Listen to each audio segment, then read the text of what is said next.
If you cut Social Security, as president, I will do everything I can to extend the solvency of Social Security and expand benefits for people who desperately need them. All you have to do is subscribe to my channel and stay until the end of this video. Folks, in this video, we will go over the very important stimulus check information.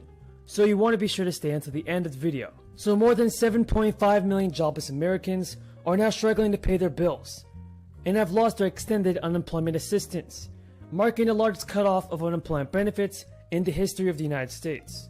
Now, the end of federal benefits is going to affect gig workers, caregivers, and independent contractors, who normally are not eligible to apply for unemployment.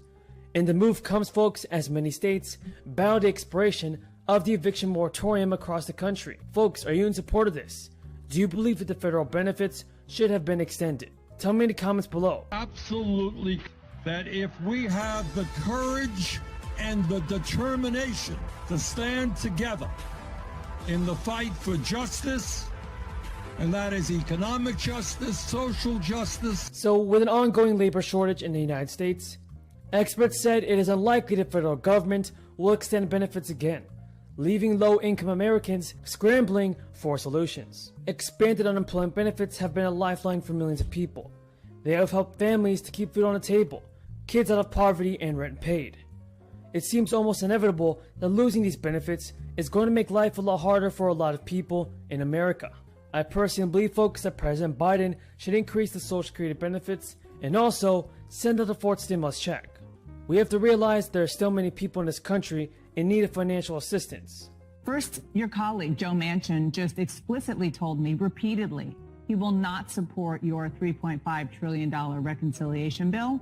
He wants to see something more in the ballpark of $1.5 trillion. Is that acceptable? No, it is absolutely not acceptable to me. I don't think it's acceptable to the president, to the American people, or to the overwhelming majority of the people in the Democratic caucus. Look. Let me begin with this. What do you make about this Manchin strategic pause?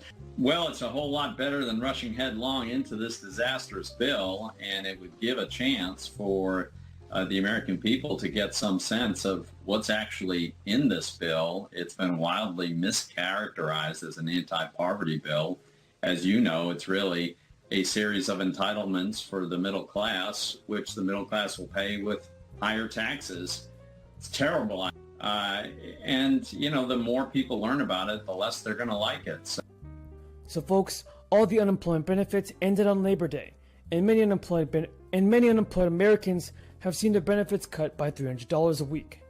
And since the onset of the crisis, the federal government has delivered more than $800 billion in unemployment benefits. Unemployment checks, originally $600 and then lowered to $300, were enacted last year under the CARES Act by the former president.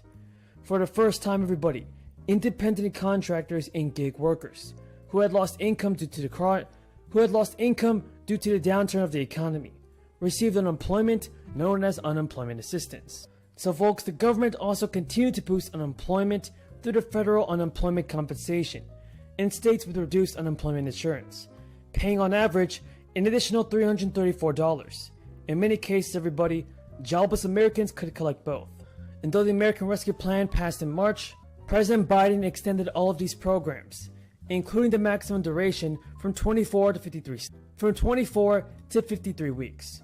In states with high unemployment, people could receive up to 86 weeks of benefits. No state has decided to continue issuing $300 checks beyond the federal deadline. Janet Yellen, everybody, states that they could earmark $350 billion of funds from the American Rescue Plan to continue paying unemployment benefits. Republicans have argued that the extended unemployment assistance was contributing to the ongoing labor shortage across the country. While the unemployment rate is currently 5.2%, well under the record high of 14.7%. The U.S. Department of Labor reported the economy added a disappointing 235,000 jobs in August, well under the 750,000 jobs economists had predicted and the White House expected. Governors in several states claimed that residents were not taking available jobs because they preferred to collect unemployment instead. The federal minimum wage has remained at $7.25, which is about $314 a week, a few dollars over what jobless Americans were collecting. So ending unemployment benefits early could have cost local state economies up to $12.3 billion, according to the U.S. Congress committee. And some states have launched programs using the funds from the American Rescue Plan to incentivize people for taking a job.